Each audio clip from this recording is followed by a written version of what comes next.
जय श्री राम। प्रेमी भक्तों, जब कोई हमें कुछ भी सुनाता है यानी कि कोई भी बात बताता है तो कई लोग उसको ध्यान से सुनते ही नहीं हैं, जबकि हर बात में कोई ना कोई सार तत्व छिपा होता है जो हमारे जीवन को बदल सकता है।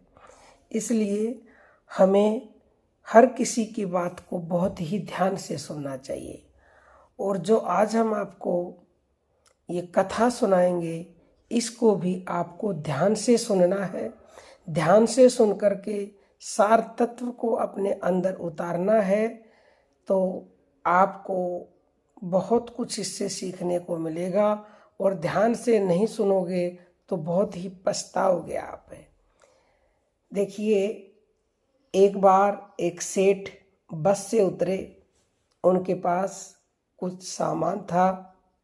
उन्होंने अपने आसपास नज़र दौड़ाई तो उन्हें एक मज़दूर दिखाई दिया। सेठ ने आवाज़ देकर उसे बुलाकर कहा कि मुझे अमुक स्थान पर इस सामान को भिजवाना है, यानी कि मेरे साथ आपको ये सामान लेकर चलना है, तो बताओ कितने पैसे लोगे। आपकी मर्जी, जो देना हो दे देना, लेकिन मेरी एक शर्त है कि जब मैं सामान लेकर चलूं तो रास्ते में या तो मेरी सुनना या आप सुनाना। सेठ ने डांटकर उसे भगा दिया और किसी अन्य मजदूर को देखने लगे।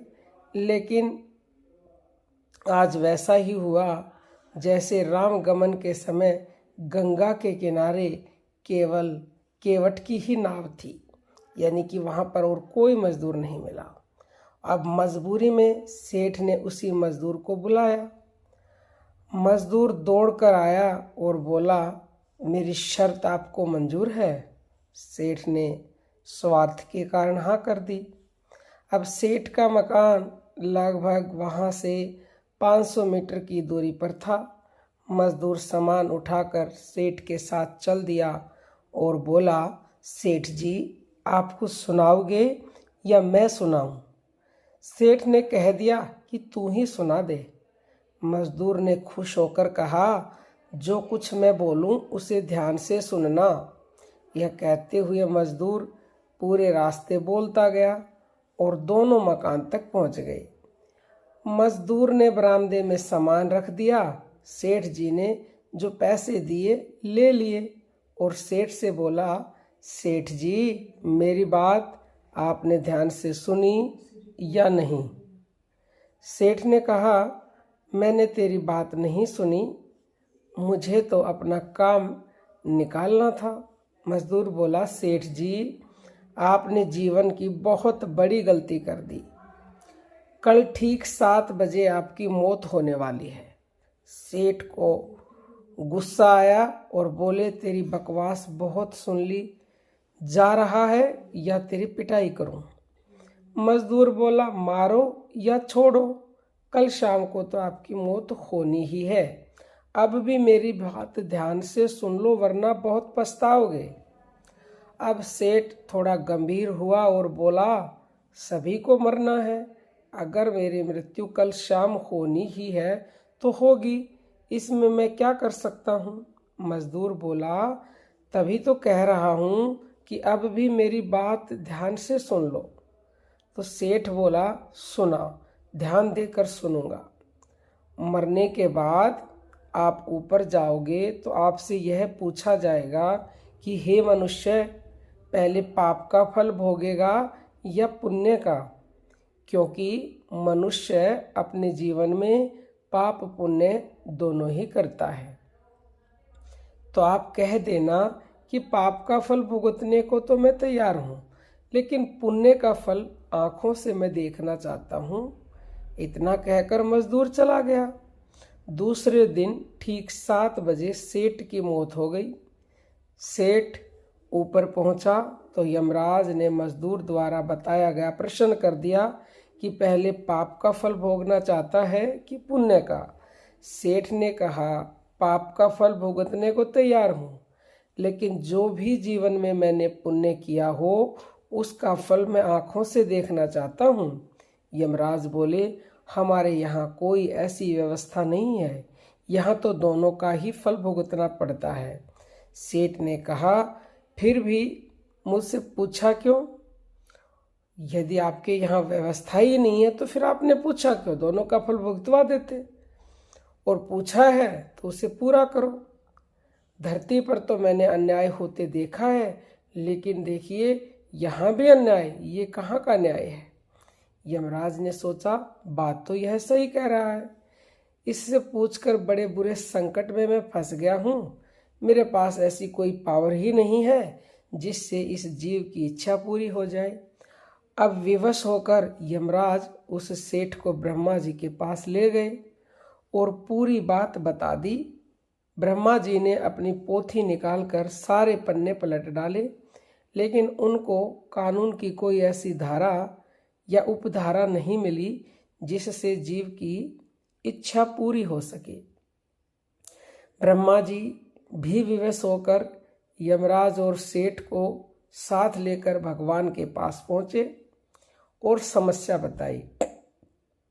अब भगवान ने यमराज और ब्रह्मा जी से कहा, आप जाइए, अपना अपना काम देखिए। दोनों वहां से चले गए। अब सेठ ने भगवान से तो अपनी प्रश्न का उत्तर पाना था, सामने खड़ा रहा। भगवान ने अब सेठ से कहा, अब बोलो, तुम क्या कहना चाहते हो?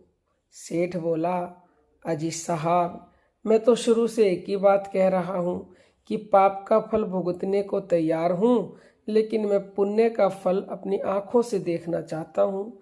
भगवान बोले, धन्य है वो सदगुरु मजदूर जो तेरे अंतिम समय में भी तेरा कल्याण कर गया। अरे मूर्ख, उसके बताए उपाय के कारण तू मेरे सामने खड़ा है। अपनी आंखों से इससे और बड़ा क्या पुण्य का फल तू देखना चाहता है? मेरे दर्शन से तेरे सभी पाप भस्म हो गए हैं।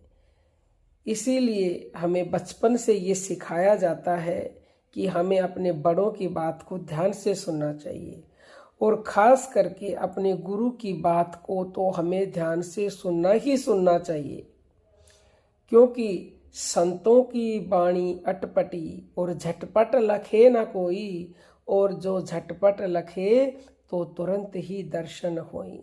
संतों की ऐसी वाणियाँ होती हैं, यदि हम उनकी वाणी को ध्यान से सुने और सुन करके उसमें से सार तत्व को निकाल लें, अपने जीवन में उतार लें, तो हमें एक पल में भगवान के दर्शन हो सकते हैं।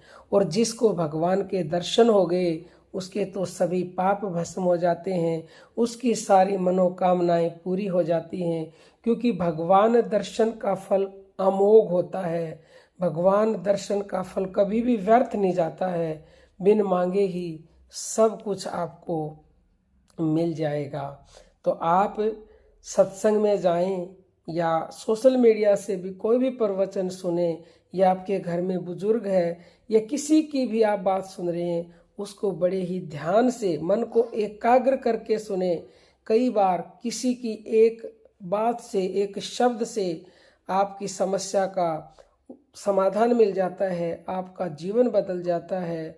तो उम्मीद करते हैं कि आज की वीडियो को आपने ध्यान से सुना होगा और इससे आपको जो है लाभ भी मिला होगा, और इसे दूसरों के पास भी आप शेयर कीजिएगा।